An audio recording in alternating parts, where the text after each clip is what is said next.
안녕하세요. 반갑습니다. 비트코인 뉴스 팡입니다. 2019년 8월 28일 비트코인 뉴스 전해드리도록 하겠습니다. 여러분들 도움이 되신다면 좋아요, 구독, 댓글, 알림 설정 해주시면 감사하겠고요. 투자에 관련된 정보들 참고사항일 뿐이고 좋으니 아니니 투자하실 땐 여러분들 스스로 꼭 판단하시고 결정하시길 바라겠습니다. 자, 오늘 비트코인에 대한 우선 기술적 분석부터 해보도록 하겠습니다. 비트코인이 가장 중요한 지점, 이제 주봉상으로 가장 중요한 지금 RSI 구간에 지금 이제 진입을 하고 있는데요. 이걸 한번 짚고 넘어가야 될 것 같아서 한번 가져와 봤습니다. 여러분들이 지금 보시는 이 차트는 지금 RSI 차트 이제 지표고요. 보시면 RSI가 굉장히 중요한 역할을 지금까지 해왔다는 걸 아실 수 있을 거예요. 과거에도 몇 번 말씀을 드렸지만 지금 주봉상 RSI는 굉장히 중요한 지지선과 저항선 역할을 계속 해오고 있었습니다. 그래서 과거의 패턴을 보시면 이 55 정도가 되는 이 구간이 굉장히 중요한 영역이었습니다. 과거에는 여기가 이제 저항선 역할을 했기도 했고요. 그리고 이걸 돌파하고 나서는 계속 지지선의 역할을 합니다. 그래서 상승을 할 때마다 이 조정을 보이는데 이 조정이 나올 때 항상 이 55 지점을 찍고 갔다라는 거죠. 그리고 한 번도 불장에서는 한 번도 이걸 뚫고 내려간 적이 없어요. 2016년, 2017년 장에서는요. 이걸 보면 과거에 이제 RSI를 기준으로 기술적 분석을 하시는 분들은 굉장히 중요한 지점이 될 수 있을 것으로 보여지는데, 자, 그러면 과거에 이 55 이하로 내려갔을 때 여기에서는 약세장이 이제 돌입을 하게 되죠. 55 이하에서는요. 그래서 이 부분이 굉장히 중요한 포인트였죠. 이때에도. 그리고 이게 돌리면서 55 이상으로 올리면서 이제 완전한 방향이 강세장으로 바뀌는 흐름들로 보여주고 있습니다.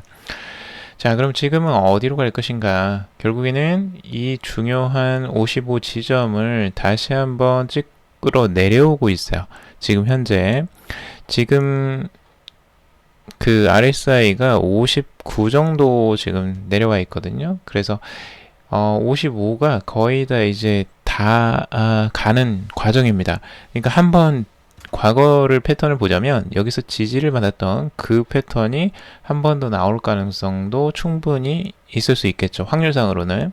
물론 여기가 100% 무조건 여기를 지지받고 간다라고 할 수는 없겠지만 과거의 패턴들을 보면 이 55 지점 55에서 한 53 정도 될 거예요.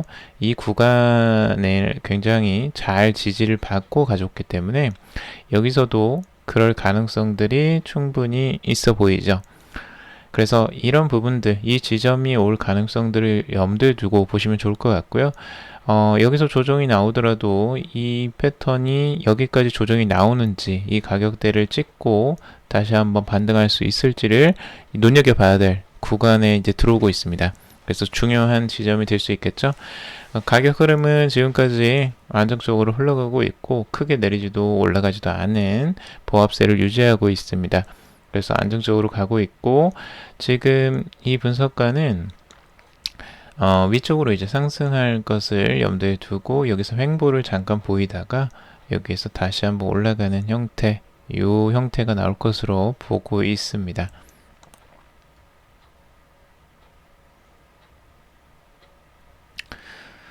자, 그리고 다른 분석도 있는데요. 다른 분석은 이거는 이제 100일 100주 이동평균선이라고 해야겠죠.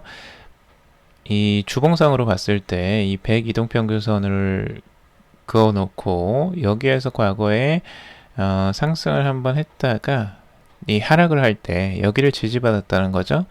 100 이동평균선을 여기를 지지받고 이렇게 상승을 했었던 패턴이 있기 때문에 이번에도 그렇게 나올 가능성이 있지 않느냐라고 이제 보는 거예요. 그래서 지금 여기에서 지지를 받을 가능성들이 요 구간인데 한참 밑에 있어요. 지금 8,000달러 선 가까이인데 이때까지 내려오는 것이 뭐 가능할 수도 있을 것 같지만 아직까지는 이 갭이 워낙 크기 때문에 여기까지 과연 내려올 수 있을까를 한번 지켜봐야 될 것 같고, 이게 이제 한 번만 지지를 받았던 구간이기 때문에 이게 신빙성이 조금 높지는 않아요. 그러니까 보통은 기술적 분석을 하기 위해서는 아까 차트와 비슷하게 여러 번 이렇게 지지를 받는 형태로 나온다거나 여러 번 이렇게 RSI처럼 몇 번의 지지를 받았던, 그러니까 이게 확률이 계속 반복되면 될수록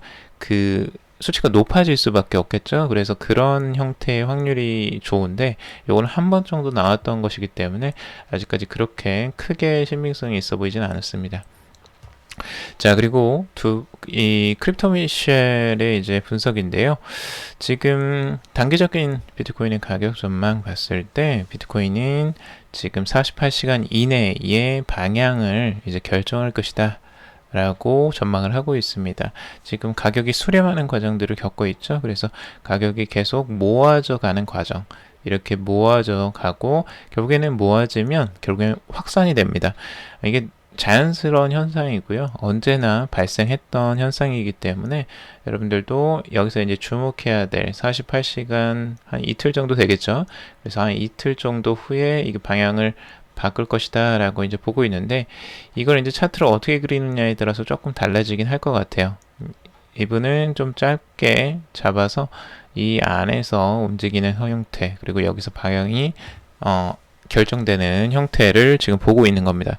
상승이든 하락이든 여러분들이 염두에 둬야 될 구간은 우선 상승 쪽으로는 1439, 그리고 1964, 그리고 1568 정도 이 구간을 지금 보고 있다고 합니다. 자, 그리고 바이낸스 대부 서비스를 출시를 한다라고 하고 있습니다. 지금 바이낸스 거래소가 자금 유치를 위해서 대부 서비스를 시작한다고 하는데요. 지금 거래소에서는 바이낸스 거래소에서 지금 다양한 서비스들을 하고 있죠. 이제 거래 서비스뿐만 아니라 이 대부 서비스까지 하게 되는 건데, 이 대부 서비스를 통해서 얻는 수익이 있습니다. 이게 이제 돈을 빌려주는 거예요. 여러분들이 똑같이 누군가에게 돈을 빌려주고 거기에 대한 이자를 받는 것처럼 여기서도 이제 암호화폐를 빌려주고 이자를 받을 수 있는 시스템을 만든다는 겁니다. 그래서 여러분들도 충분히 하실 수 있는 거긴 해요. 그래서 연 수익률이 15%, 꽤 높죠. 그래서 굉장히 높은 수익률로 이제 보이는데, 근데 안타까운 부분은 이게 한계가 있어요. 이게 뭐 전부 다 해주는 건 아니고 수량이 정해져 있습니다. 그래서 바이낸스 전체 신청 한도가 20만 BNB, 그러니까 지금 BNB, 그러니까 바이낸스 토큰으로 했을 때에는 15%를 주는데요. 20만 개의 한계가 있습니다. 그리고 테더로는 10%, 연 10% 이자를 주고, 그 다음에 이더리움 클래식이 7%를 준다고 합니다. 그래서 각각 이자율이 좀 다른데 투자하는 금액들도 다 달라요. 500만 테더, 그리고 2만 ETC 이런 걸로 이제 한계량을 잡았고요. 만기가 있어요. 이것도 만기가 있는데 만기가 14일밖에 안 돼요. 14일 고정 만기로 되어 있어서 연수익률은 15%인데 14일 빌려주고 받으면 뭐 그렇게 크진 않겠죠. 그래서 작게 테스트를 한번 해보고 아마 좀 더 나오지 않을까라고 생각이 들고, 여기에서 개인 계정당 한도도 500BNB, 그리고 100만 테더, 그리고 1000 ETC 정도가 이제 개인 계정당 한도라고 합니다. 그러니까 개인이 빌려줄 수 있는 돈도 한계가 있어요. 그래서 여러분들이 뭐 관심 있는 분들은 한번 참고를 해보시고요. 뭐 랜딩, 그러니까 대부를 하는 것들이기 때문에 그나마 이제 추가적으로 수익을 올릴 수 있는 부분들을 생각하신다면 한번 공부를 해보시는 것도 괜찮을 것 같아요. 소소하겠지만요. 자, 그리고 이토로 US 2만 팩트 비트코인 선물 출시 임박했다. 기관 참여 본격화될 것이다 라고 전망을 하고 있는데, 지금 벡트 출시가 얼마 안 남았죠. 9월 23일 날 이제 벡트가 출시가 되고 스탁 서비스 및 실물 결제 비트코인 선물 계약을 출시할 것이다 라고 발표를 했었습니다. 그래서 이걸 통해서 이제 다양한 분석들이 나오는데요. 뭐 조셉령 같은 경우는 현재 비트코인 가격을 볼 때 벡트의 실물 비트코인 기반 선물 거래 공식 출시 호재는 이미 시장에 소화됐다라고 이야기를 하고 있어요. 그래서 이거는 이제 정말 거대한 수요가 있는 일은 지켜봐야 된다라고 이야기를 하고 있고, 다른 또 이토로의 이제 매니징 디렉터는 벡트 출범은 암호화폐 시장에 대한 기관 참여가 임박했음을 의미할 뿐 아니라 암호화폐 시장에 대한 뉴욕 금융감독청의 새로운 이해와 승인을 의미한다 라고 이야기를 하고 있습니다. 규제 당국이 벡트를 비롯한 여러 프로젝트를 승인하면서 미국 내 디지털 자산 서비스를 제공을 위해 무엇이 필요한지 점점 명확해지고 있다 라고 이야기를 하고 있죠. 그러니까 규제 기관이 이걸 이제 승인했다는 부분들을 굉장히 의미 있게 다루고 있어요. 저도 그 부분이 중요하다고 생각을 들거든요. 실제적으로 뭐 비트코인이 5% 오르고 잠깐 오르는 그것보다 실제 이 감독청, 뉴욕 금융감독청에서 승인을 했다라는 부분 자체가 굉장히 의미가 있죠. 그리고 트위터의 유명 암호화폐 분석가인 리듬도 벡트의 비트코인 선물은 현물 기반으로 기존 선물 시장과 다르다. 비트코인 유동성과 가격에 호재가 될 것이다. 라고 이제 분석을 하고 있습니다. 자, 그리고 드비어 그룹 CEO는 이런 이야기를 했습니다. 니겔 그린인데요. 이제 비트코인의 5자리 가격, $10,000 선이 뉴 노멀, 이제 새로운 표준 바닥 가격이 됐다라고 주장을 하고 있는데요.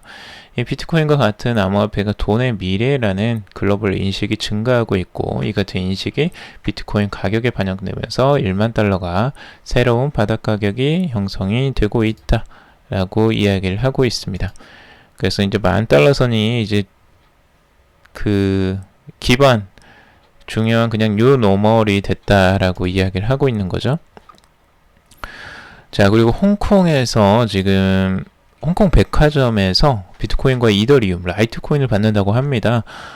지금 홍콩은 굉장히 혼란스러운 상황이죠. 지금 홍콩 내에서 지금 시위로 인해서 그 정치적인 부분들과 모든 것들이 지금 혼란스러운 상황인데, 그 상황에서 이제 백화점에서 이런 이야기를 공식적으로 내놓았어요.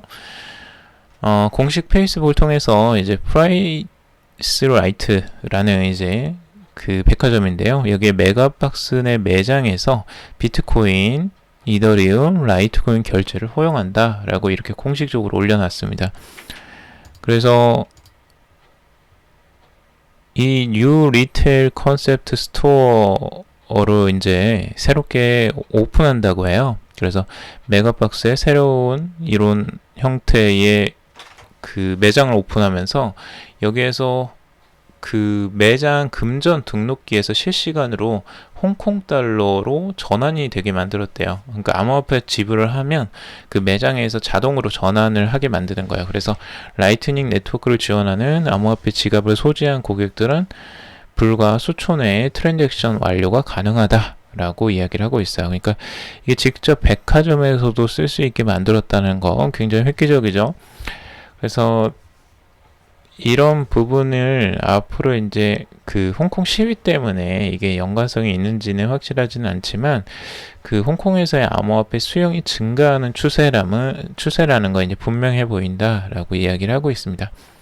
이런 부분들이 앞으로 이제 확산될 것으로 좀 보여져요. 지금 이제 백화점에서도 암호화폐를 받고 있다라는 거.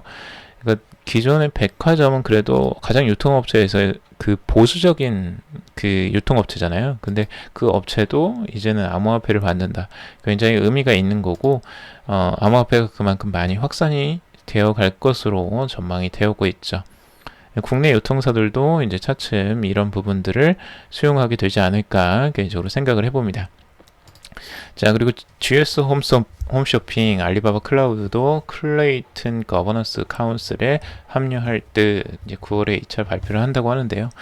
카카오의 자회사인 이제 그라운드 X가 클레이튼의 거버넌스 카우슬에 참여하는 기업을 추가로 발표할 예정이라고 합니다. 여기에는 알리바바 클라우드와 GS 홈쇼핑이 추가가 된다고 하는데요. 이 GS 홈쇼핑은 이제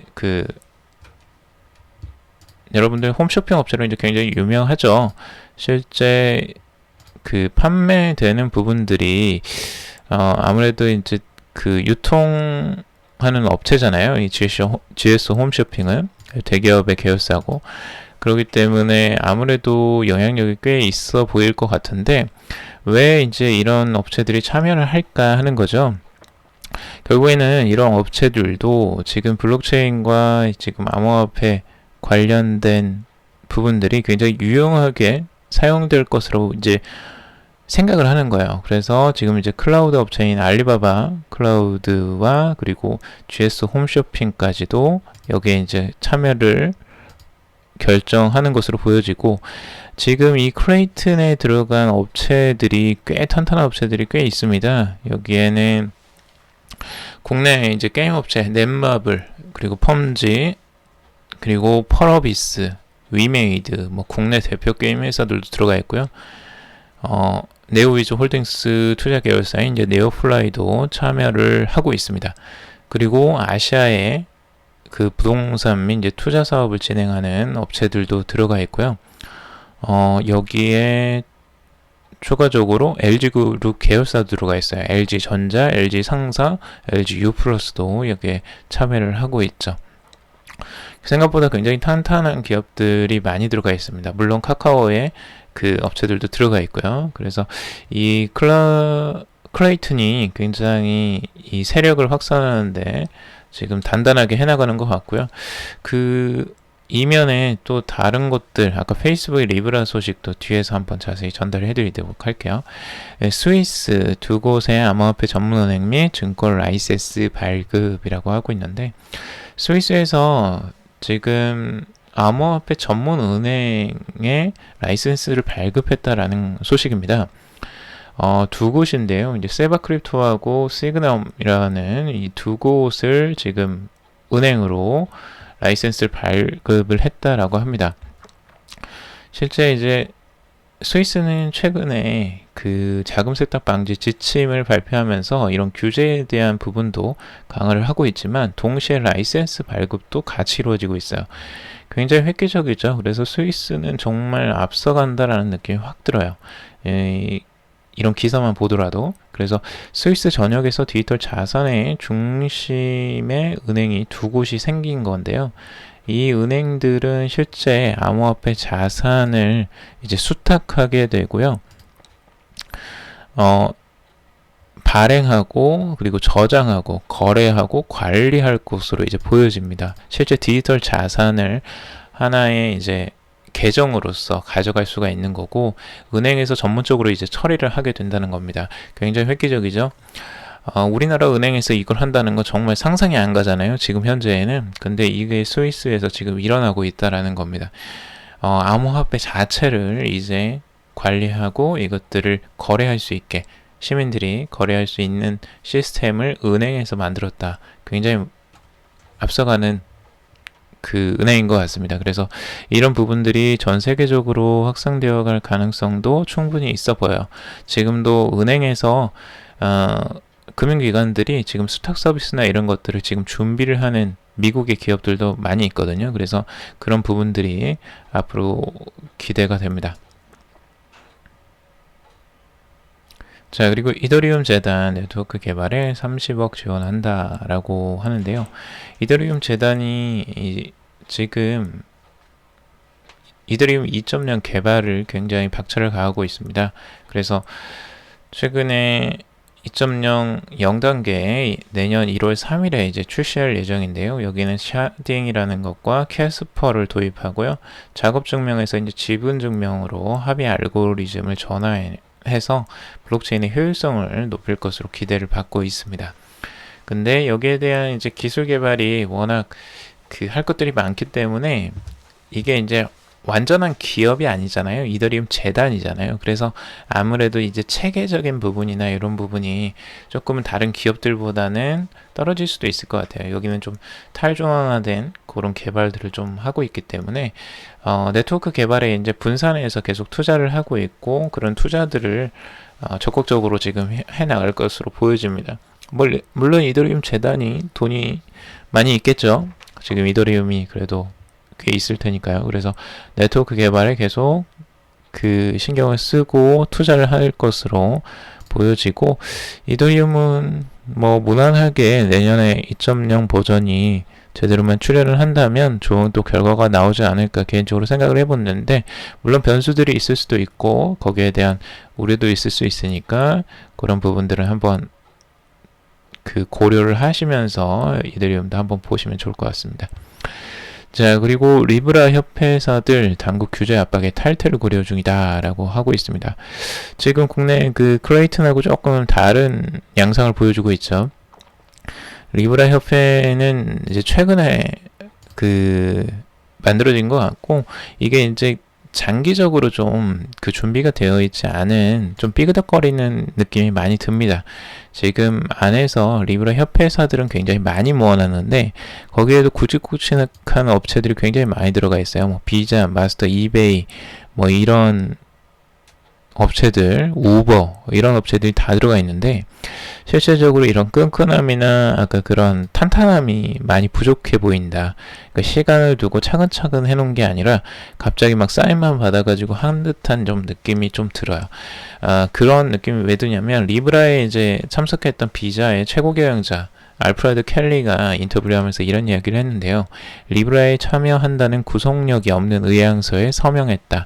다른 기업들도 프로젝트에 대한 관심을 표현한 것이지 공식적인 참여는 아닐 것이다 라고 이야기를 하고 있죠.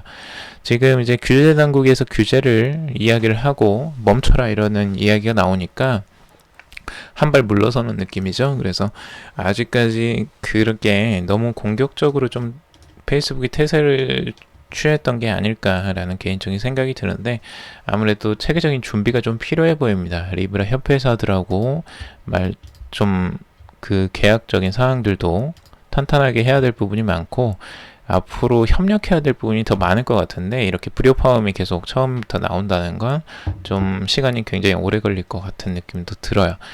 아무튼 근데 뭐 페이스북이니까 뭐 잘 해내겠죠.